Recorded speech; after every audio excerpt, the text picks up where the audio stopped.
Hello, everyone. Welcome to the Packer Universe podcast, aka the Pup List.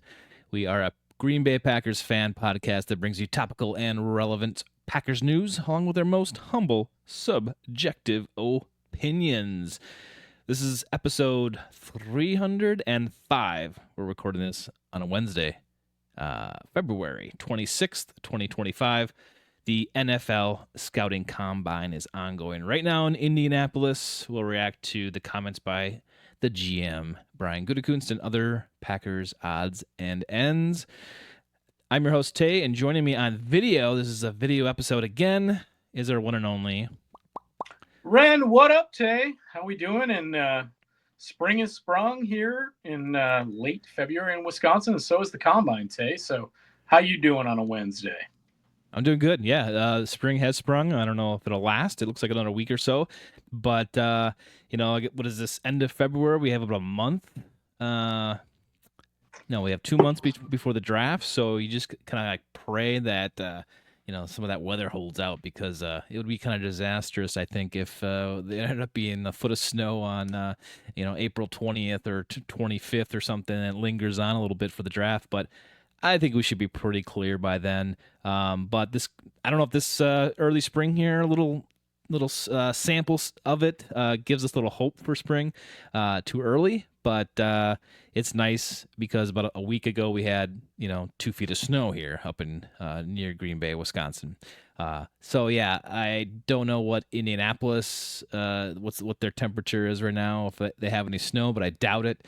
Hopefully everyone is doing well down there. Are you keeping tabs on that stuff, Ren?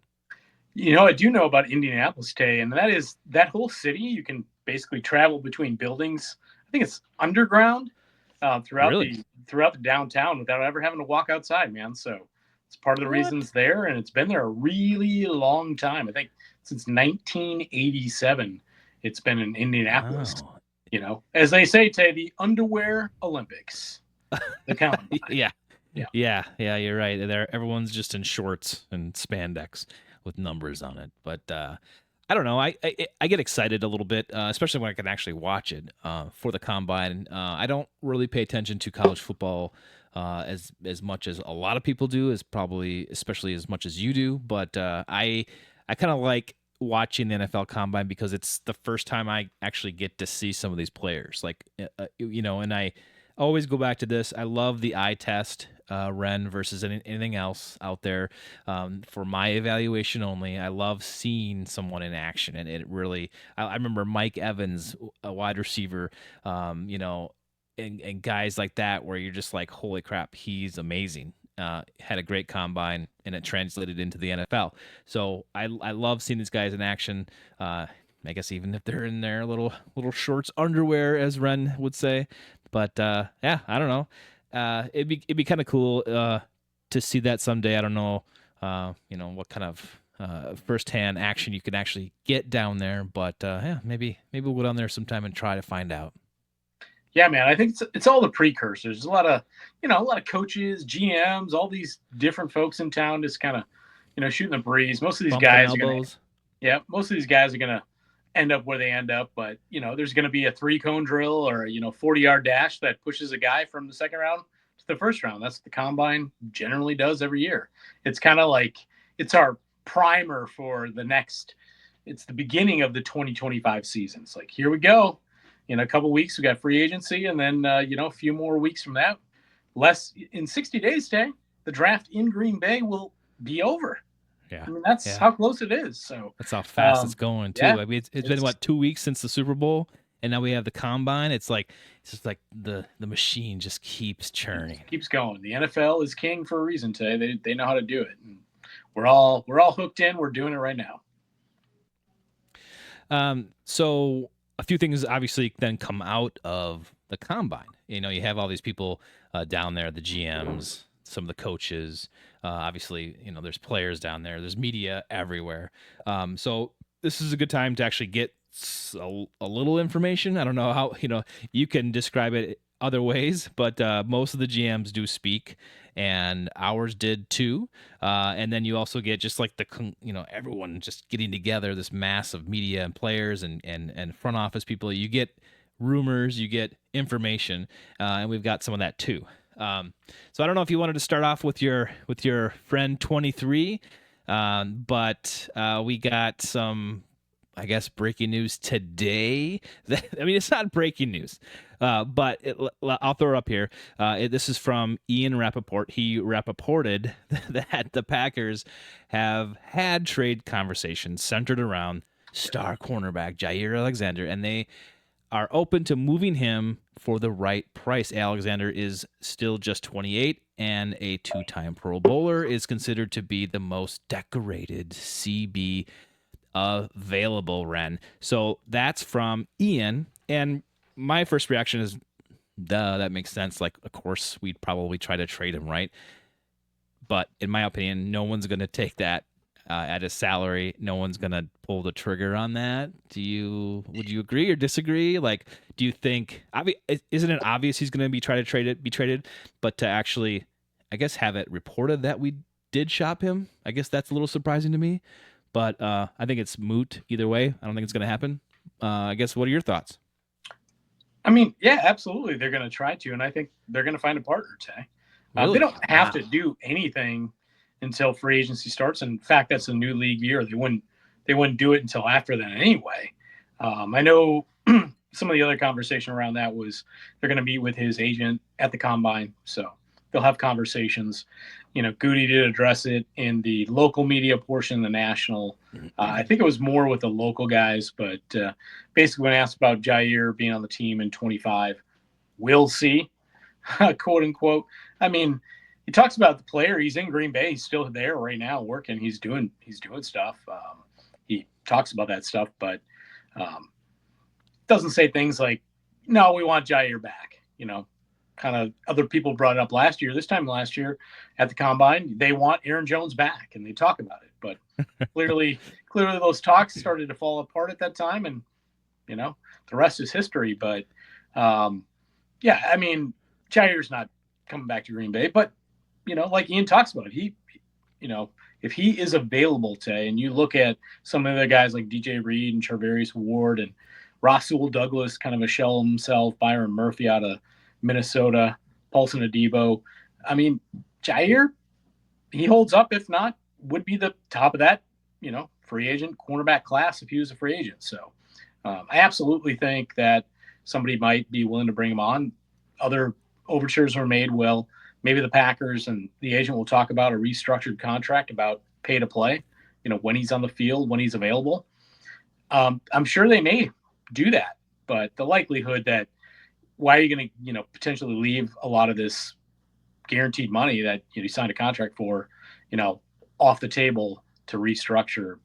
I just don't think that's going to happen. So the Jair thing is going to move on, but I do think, you know, there's a trade partner, and they can definitely package that to somebody and get at least something for Jair, who is still a really talented player. And like I tweeted today, Tay, I mean, he'll get traded and he'll go somewhere. He'll play all 17. He'll ball out, and we'll be like, yeah, yep.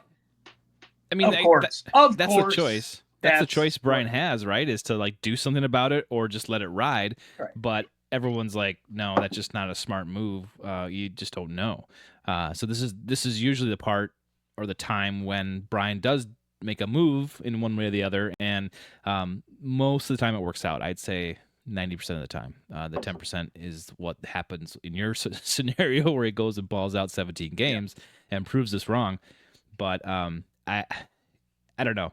Whatever this kind of stuff happens, though, you always get that rift developing, right? Like, can you ever come back from, like, hey, I want to trade you, or, you know, why, you know, the fans and media think you're going to be gone? Like, does that start a rift that can never be mended? I think sure. Money mends all fences, Tay, and if it's the right deal that both sides agree to, sure. I think it's both agreed to it. But, you know, this one seems like it's moved down the road, and it seems that way for quite a few months now. So it is what it is. You know, the big thing is Brian's usually right, because availability, going back to my tweet today, is the best ability, Tay, and that's been the problem. And like I said, he'll probably go be super available, but And not saying he's not trying not to be available for the Packers, but right. It's just one of those tough things when you move on from a guy who and that's why, again, coming back full circle to, can something get done? Yeah, absolutely. Because he is still super young and talented, Tay. Yeah. Yeah. And he's still under contract. That too. So we got Brian speaking to the national media on, was it yesterday morning? And it sounds like every GM basically got this treatment. Another national interview press conference that you can't even hear as a person trying to watch this. You can't even hear the questions being asked. So you're just like, what? Wait, what is he talking about? Who is he talking about now? Like, so you have to do all this work for yourself. Like, okay, he must be talking about, Jair here. Or he must be talking about this. So that's my complaint is okay, if you guys are going to have this, at least get the questions into a microphone so everyone can hear the questions. I think that's where the media maybe has a little bit of advantage, because then they can put out, well, this question was asked exactly this way, and they know because they were there. They could hear themselves. But anyway, I digress. We got Brian, and he got on for about 13 minutes. And, it was just kind of again, Brian is a great, speaker of diversion and fluff and GM speak. He gets the MVP of that. Definitely, he has mastered the art. Mastered that art. He is. And my basic translation is this: you don't even have to watch it, and Brian is going to say this to you. We know what we're doing. We'll continue to do the things our way, which has been proven over the last 30 years. Everything is possible, and we will do everything and anything to make this team a better team and compete for a championship. That's basically his shtick every time. So that's basically what he said this time too. It's hard not to not do this. You can't just be like, oh yeah, we sucked. Yeah, that was bad. My bad. He's not going to take blame. He's not going to point fingers at anything. But in the end, it's just it's just GM speak. And you're like, okay, did he really give us anything? So that's not what we do here. We don't pass over things like this. So here in the Packer Universe podcast, we're going to dive into a couple things that he did say.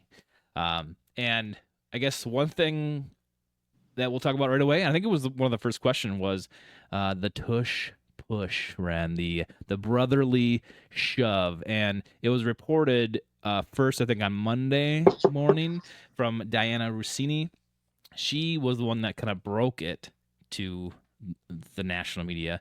The Green Bay Packers are the team that submitted a proposal to the NFL's competition committee to ban the tush push, per sources. So she kind of said, yeah, it was you guys. You guys did it. Naming. I thought it was Pelissero that first broke it, but yeah. Oh, it was the Packers. So yeah.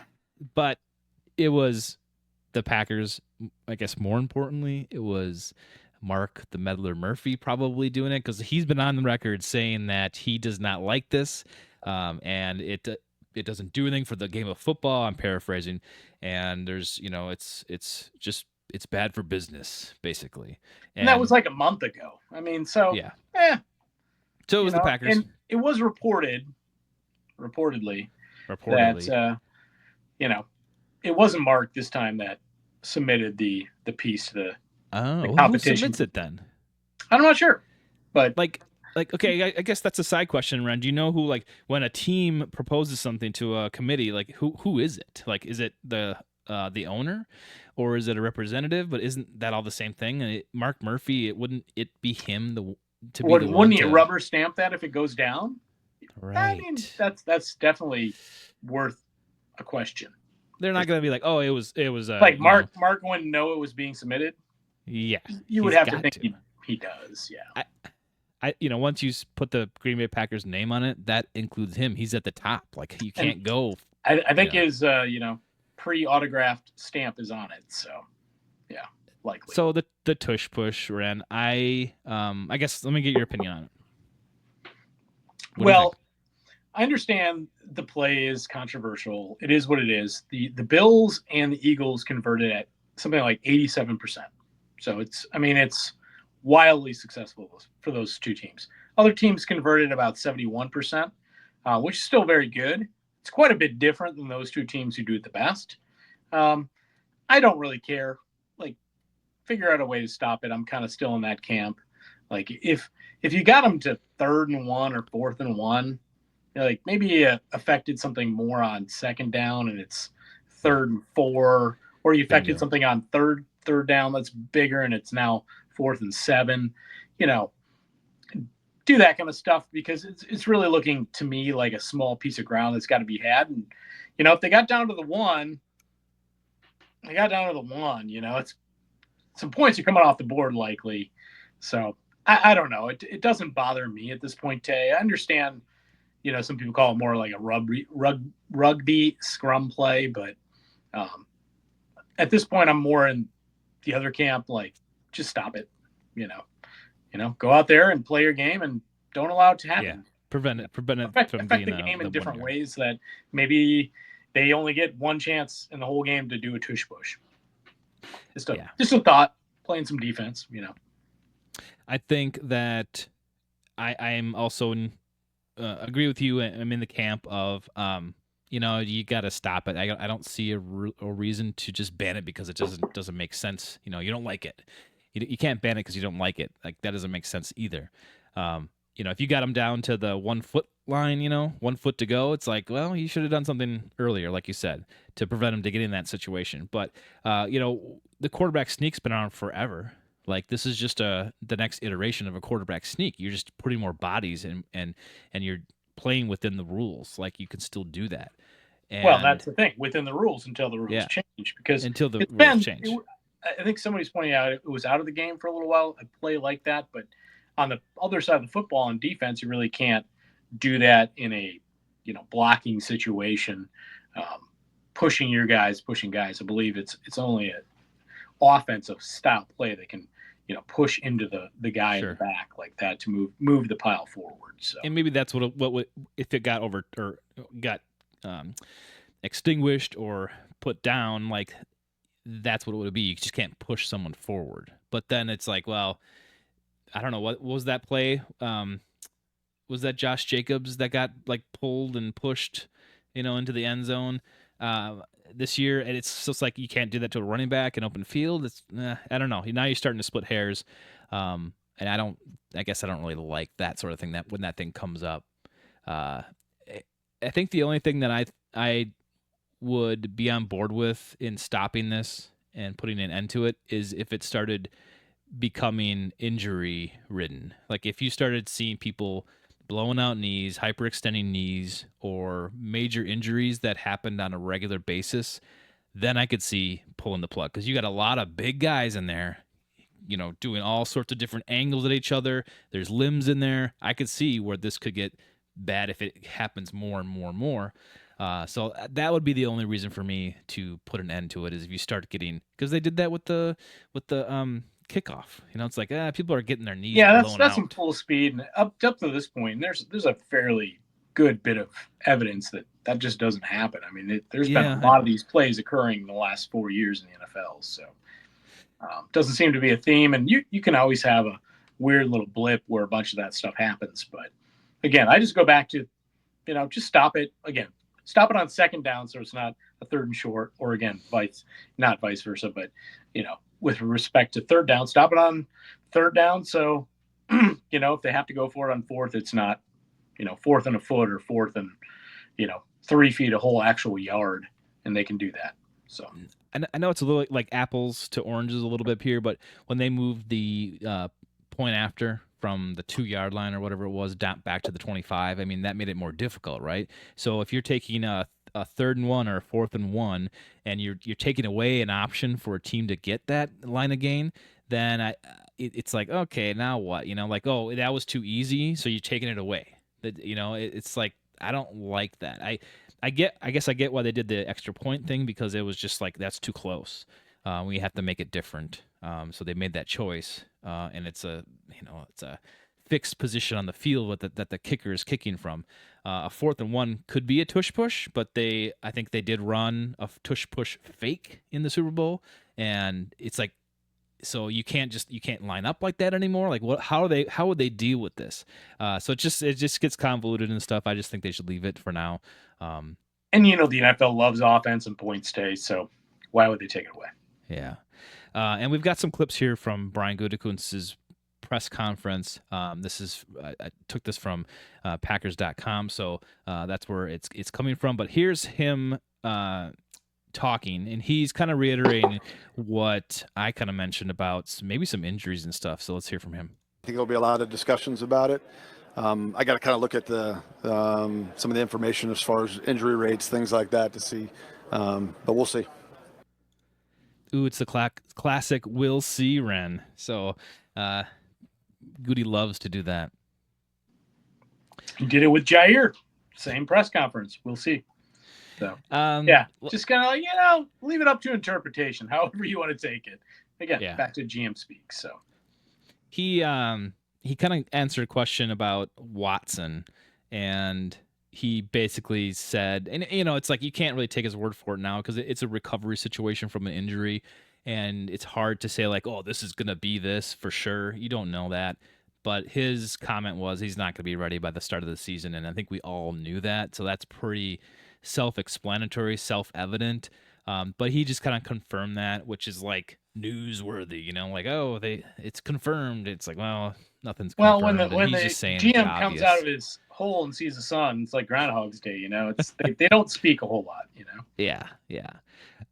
But what in the second half of that comment, he says, this is going to create a lot of opportunities for guys that are already on the roster to kind of like, I'm inserting my word here, prove themselves, and which I thought was interesting because a comment like that kind of makes me believe that he has faith in that roster right now with the wide receiver room that he has. And I think, in the last couple episodes, Ren, we've kind of been hard on the wide receiver room a little bit, not pulling their weight this last year. So I'm interested to see who we get in free agency for a wide receiver or draft one, or if he's just gonna pull a Ted Thompson and wait out what he's got here in house. And so it kind of scared me a little bit when I heard him say, well, it's going to present a lot of opportunities for the wide receivers that we currently have on the roster, and I'm looking forward to that. It's like, oh, what does that mean? So I don't know. And it means he's got he's got his poker hand right there, and he's looking at it. Say it could be a bunch of bullshit, or he thinks it's a really strong play, but he's playing that right up the middle lane. Tay, he's not telling you a darn thing with it. It's just, again, it's more GM speak. Tay, I mean, he knows that 4 of these guys are going to be free agents next year. Bang. I mean, you got Reed. That's it. Essentially, he's going to have to draft guys regardless. Yeah. Just to potentially even be depth guys at this point. Maybe a 3-4 the following year. That's where he's got to look as well in the late rounds with regard to the position. The free agent class is awful. It's not good. There's really nobody going to be available that's worthwhile and that you want to pay that kind of money to. Even when we talk about those guys going to be free agents, that includes Romeo Doubs. Khalil Shakir, Tay, for the Bills, had a nice season, about 900 yards receiving. I want to say around 7 touchdowns. Kind of became their breakout guy after they got rid of Diggs. But he just got 4 years, 60. And people are talking about wide receivers like this is what you'd have to pay a Dobbs, Tay. And he's coming up.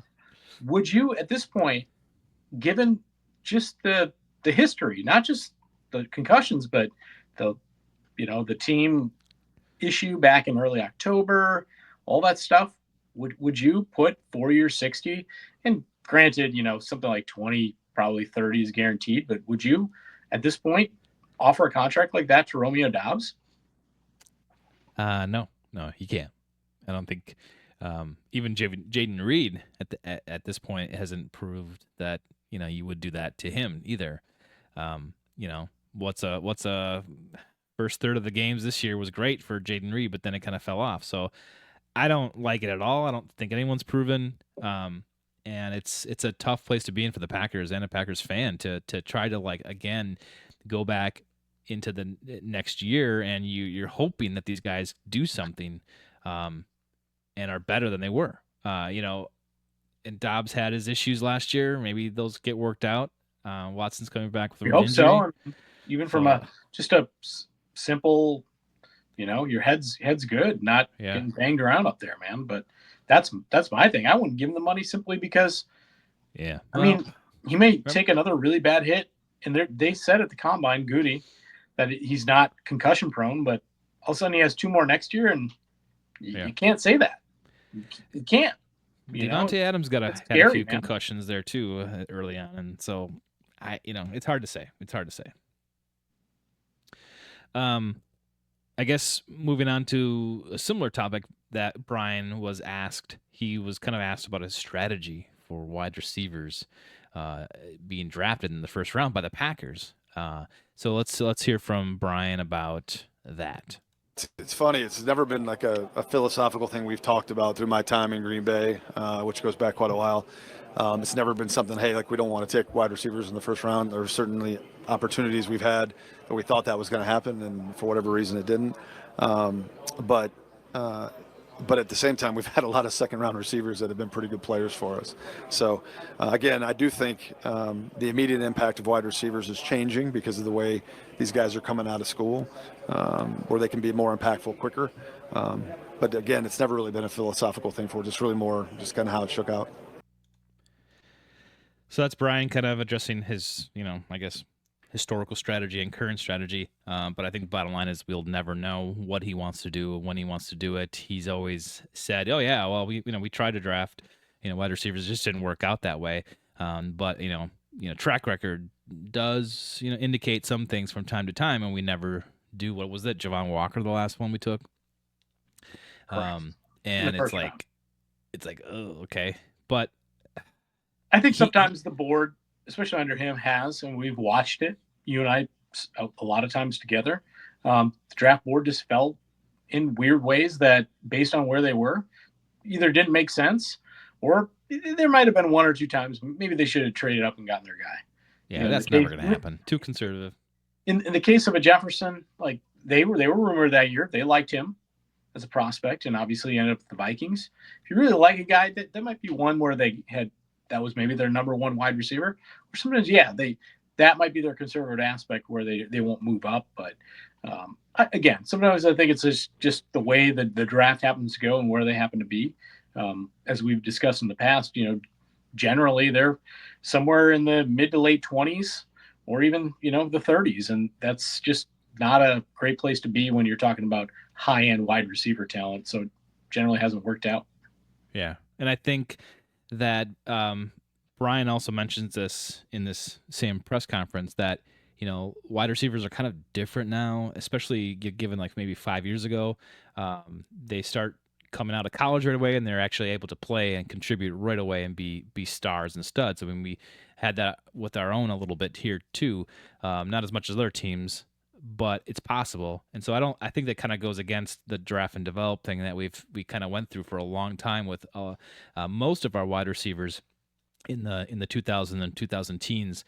Devontae was 3 years before he did anything great. So I think that is kind of gone. That is something of the past. Not with everybody, but with most. Jordy took a couple. It was kind of like around the Super Bowl, and that was obviously very late year 2 till he started to pop. So James Jones. I mean, none of these guys jumped off the board year 1, year 2 at all. No doubt. So I think that's a case it helps prove the case that you could take a wide receiver in the first round or even second, and then they can be contributing right away. And I like that, because then maybe it changes Goody's narrative and his strategy for drafting wide receivers, because I think at this point on, February 26th, we still think we need another wide receiver to contribute at a high level. And yeah, they do.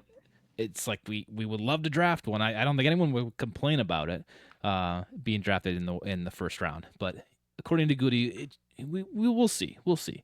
It's however it falls. It's like, oh, okay, great. I almost feel bad, Tay, for the first round wide receiver that's drafted for the Packers in that many years. Yeah, because pressure. The fans are just going to be like, oh, there's going to be too much expectation on the guy. And yeah.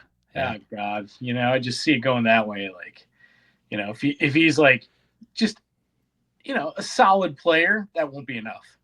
It won't. Well, so, what they do is it's kind of careful what you wish for sometimes, but how they remedy that? They'll remedy that by drafting 2 in the first round, Ren. So then there's less pressure. I don't know where to get that extra first rounder today, but we'll see. For Jair, maybe. I don't think this happened. No. He brought up offensive line a couple times, kind of really patting them on the back, but I'll play this clip for you. It's about the offensive line and kind of where it's at. Always focused on versatility with our offensive linemen, whether it be because of injury or because we have players that leave. We feel really good about the flexibility of our guys to play multiple spots and try to get the best 5 on the field. So it's always impactful, but at the same time, I feel really good about our group right now. Great GM speak. I love it. But I bring this one up, Ren, because I think that it might tell you that that maybe he's okay with letting Myers go. Maybe he's okay with trying to draft someone else that can play multiple positions, and that he's okay with what he's got. And I guess I want to ask you, is what we have okay, even if we don't sign Myers back as center? Like, are we okay? I mean, he feels pretty good about the group that's there, which actually means maybe they are keeping Myers staying.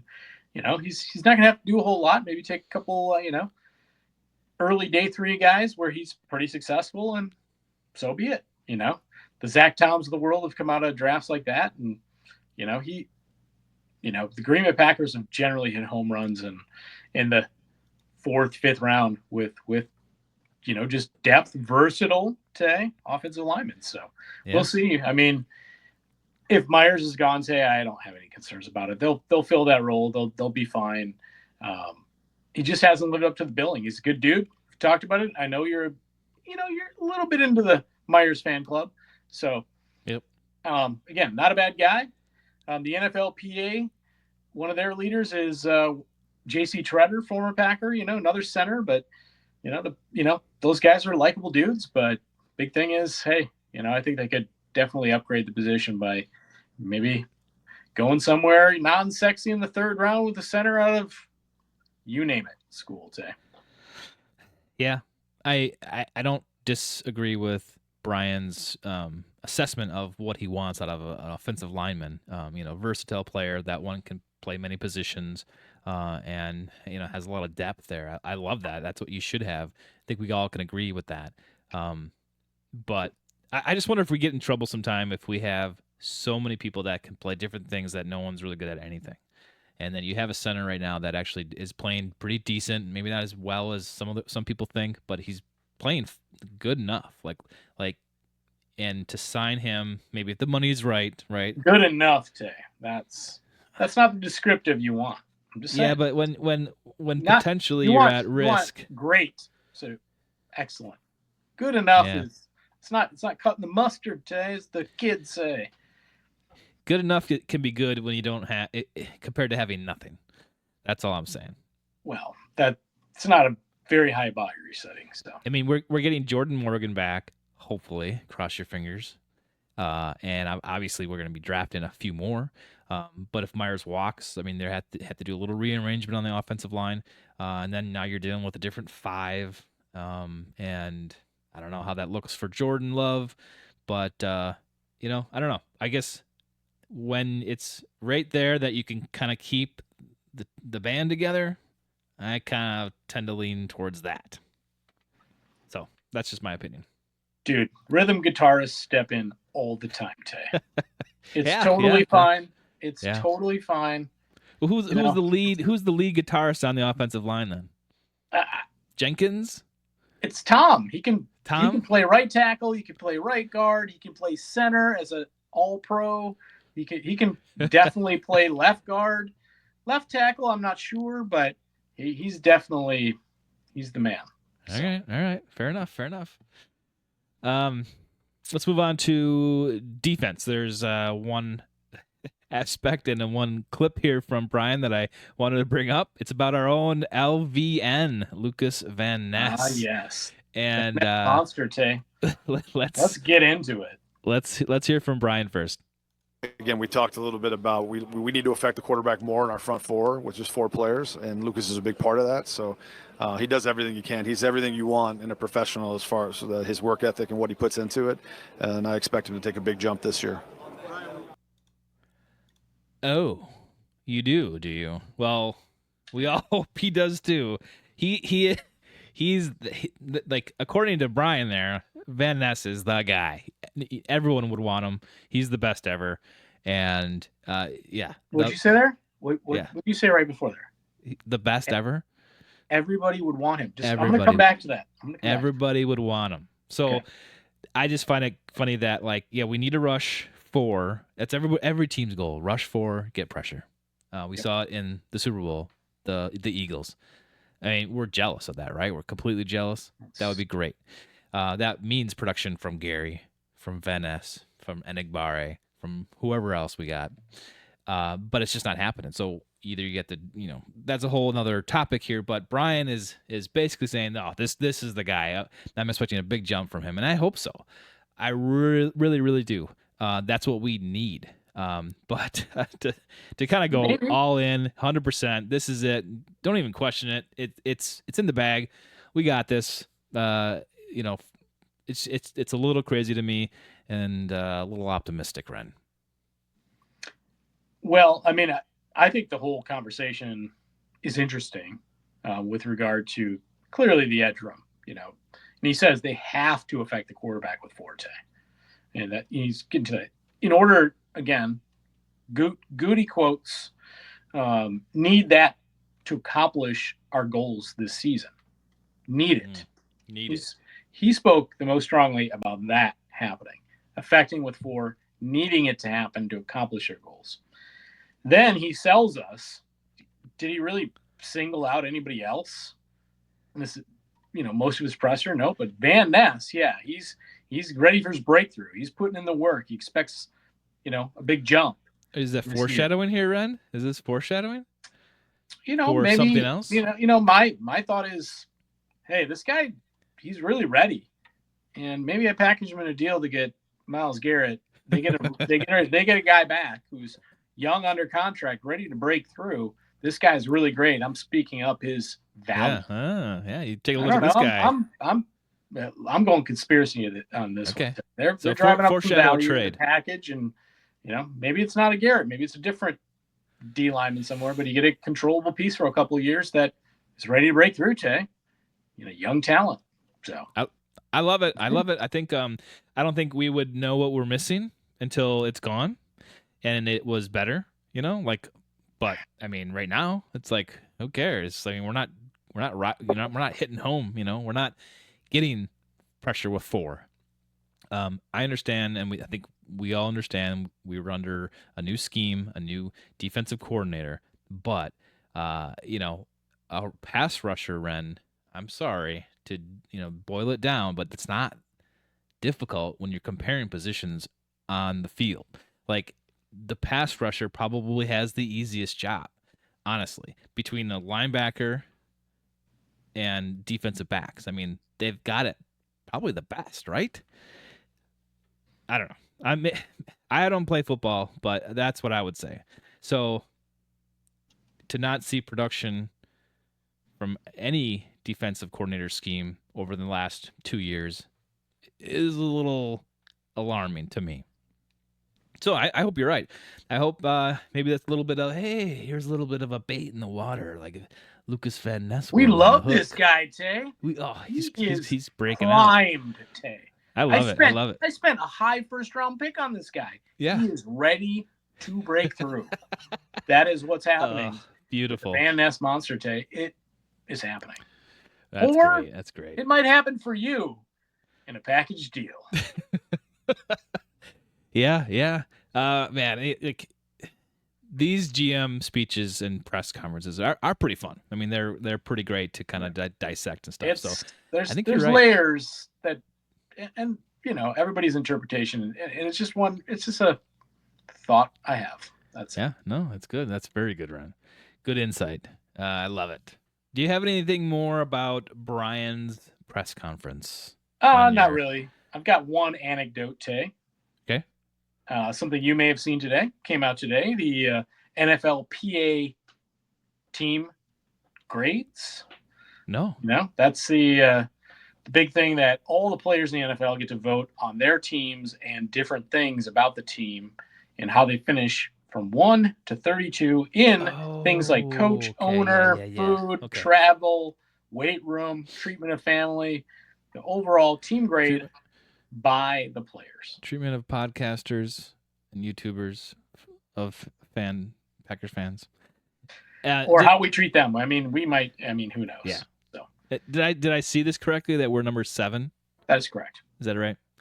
That's pretty good, I think. The Vikings, once again, popped up in the top 2.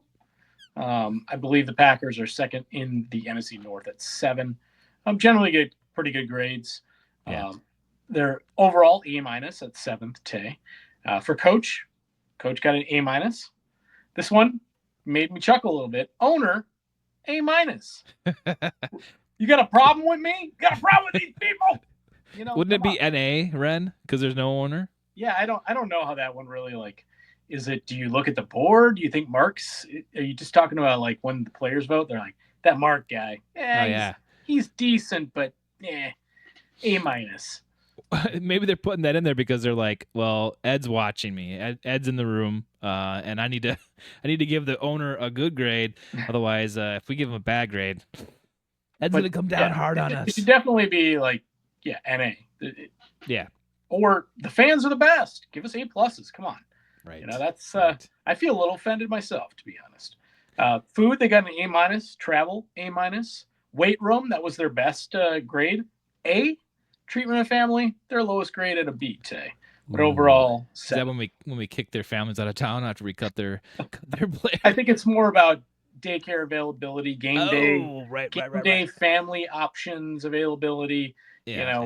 Obviously preseason, just family things you can put together, and still, hey, a B is not terrible, but it could improve. Room for improvement, Goody. So. Check it out. Well, actually, that's maybe on policy's first agenda. Let's get that treatment of family up, Ed. What are they going to do? Raise the temperature above freezing during the winter? What can they do around here? This is small town USA. There's things you can do. So they'll figure it out. Sounds good. Well, it's good to be in the top 10, I think, for a small market like Green Bay. So I don't know. That's great. I love it.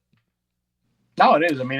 Obviously the Packers, as an organization, the board, the scouts, the whole thing down to the field folks it is world class. You hear other players, they leave, they come back, and they're like, dang. Remember Randall Cobb coming back? He's like, man, I got to tell you, being back in Green Bay, the way they run everything, the way it's done. He was super complimentary having missed it when he had to leave to Dallas and Houston. So, no, the Packers definitely – It's about football. It's about doing it the right way, and they continue to upgrade the facilities. They just built those players all that underground parking. I know those guys massively appreciate that, and not having to park in an open air lot and based on weather and having to talk to extra people. So the Packers try to take the players in mind, and definitely it's at their forefront. So kudos to Packers. I think they'll always be a top 10 viewed team, at least from a player comfort standpoint. That's right. But there's still be not a damn thing to do in Green Bay today. Nope, nothing. Nothing but focus on your job. That's all you got to do. If you love football, it's the place to be. That's how they say it. I've got only one more thing on my list today, Ren. That is, I think it was last week about now. They released, I don't know who they is. They released the potential cap window, where it would be or where it will be. They kind of gave you between here and here, and the cap increased a ton. So the salary cap will range from $277.5 million to $281.5 million.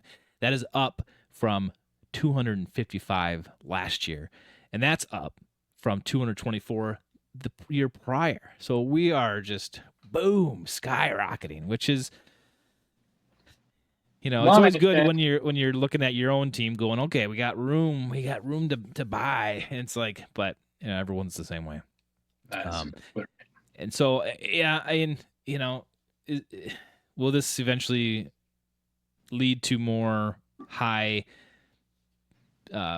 contracts for mediocre players? Maybe, but I think a team like the Packers, I think, does a pretty good job of that, and they tend to extend players that are Packer players first and foremost, and can help their team out over the long haul, and then obviously get in that once in a blue moon, or twice in a blue moon last year, free agent to pay. So I think the Packers do it the right way. I love that the cap increases for us. What the other teams do with it is whatever, but yes, it might lead to some negative things that we don't want. But in general, for me, for the Packers, I love this. Yeah, I think this year, Tay, I think they will affect it with one really good player. I don't know if we're going to quite get 2 Pro Bowlers this year, Tay.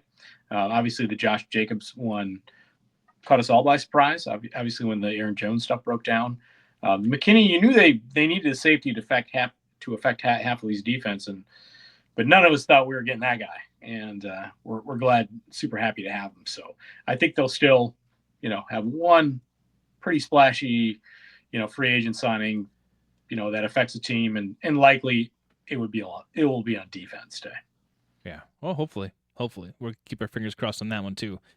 But like the cap, if it goes up to $280 million, that's great. But what does that mean for the Packers? Well, there's a great follow on Twitter. It's at Ken Ingalls. Ken is a Packers cap guru, self-declared.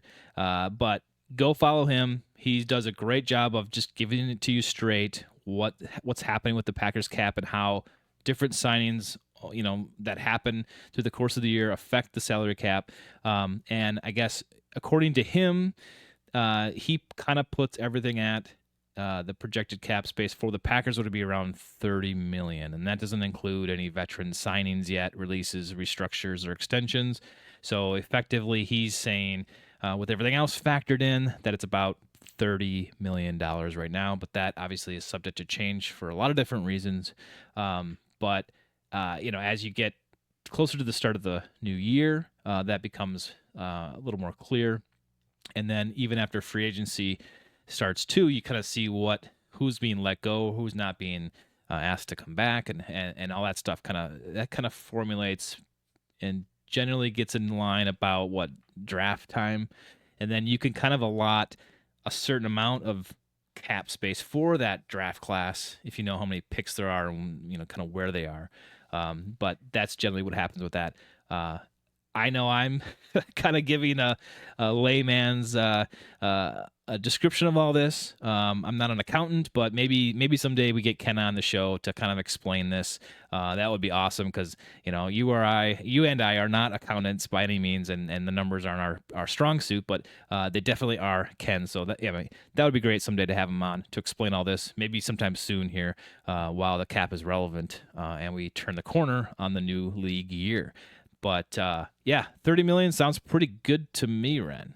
And just so I understand the numbers you looked at of his correctly, I assume the 30 million number is what he was giving, already taking into account the draft class monies, the intermediate midseason next year monies.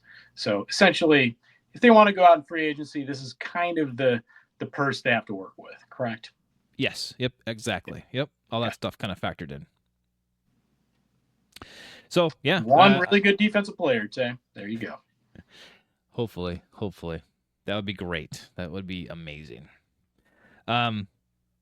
Looks like, and this is news to me, Stafford and the Rams might be parting. And they, Stafford might go somewhere else and not be with the Rams. It's like, I don't know. Maybe Minnesota. Some people rumor that maybe the Giants. Basically, they said, "Hey, go see what your market value is, and we'll see if we want to keep doing business." It's kind of a weird thing, based on. They had a pretty good season, and they played a great game in Philly against the Eagles too. For that turnaround, especially with that young defense, and you don't want to take a couple more shots at it. You're going to have to switch quarterbacks, and obviously one of those rumors is that's where Aaron Rodgers want to be with, in tow Devontae Adams, both in LA, where they're from, in California. You could see it happening. I could totally picture it.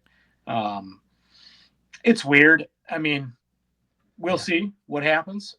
Well, what if you had I think Stafford will end up back in LA.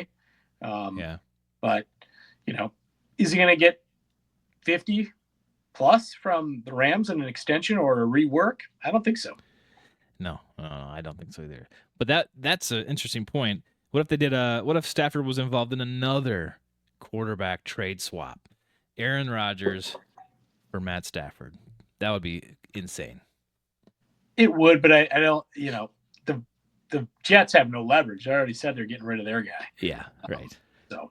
But no, I mean, we'll see what happens. It'll be interesting to see where Aaron ends up, or if he ultimately ends up not playing. I still think that's a possibility. So, yeah, I think that theory out there is that he's going to get Belichicked, right? I heard a lot of people saying that. Like, we're not interested. No one is interested. It could happen, Tay. We'll see what happens. But yikes!